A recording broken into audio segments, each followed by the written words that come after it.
मैं था वो सैफ थोड़ा सा ये ज्यादा बिलीवर था इस चीज को लेके, तो इसके कब्जे में रहता था। तो कहानी तो आप समझ गए।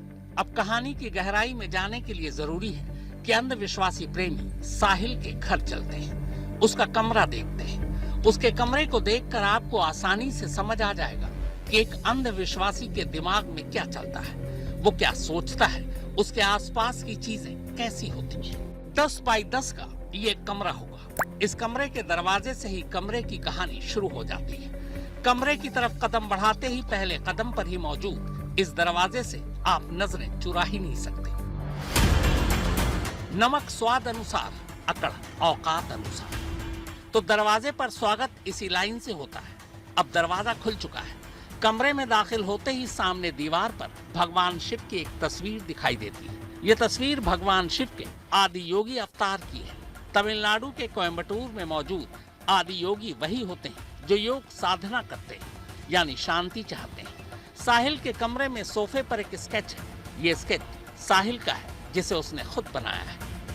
पहली नजर में ही कमरे में बिखरे सामान को देखकर अंदाजा हो जाता है कि ये किसी बैचलर का ही कमरा है। कोई भी चीज तो अपनी जगह पर नहीं है। कमरे में 2 दरवाजे और 2 खिड़कियां हैं। खिड़कियां पर्दे से ढकी हुई है ताकि रोशनी कमरे में कम से कम आए। शायद साहिल को अंधेरा ज्यादा पसंद था। अंदर एक कुर्सी, एक टेबल और सोफा कम बेड रखा हुआ है। सोफे के ठीक ऊपर दीवार पर इस कमरे की सबसे अजीब चीज है। ये एक सैटेनिक पिक्चर है, यानी पैशाचिक तस्वीर। इस शैतानी तस्वीर के ठीक ऊपर ब्लैक मैजिक स्टार है, जिस पे 5 बार 6 लिखा हुआ है।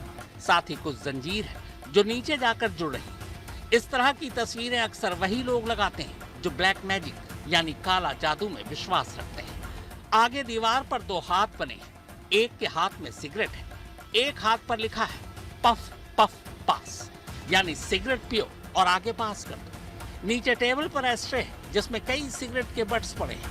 टेबल पर सिगरेट, बीड़ी, लाइटर, माचिस पड़ी होगी।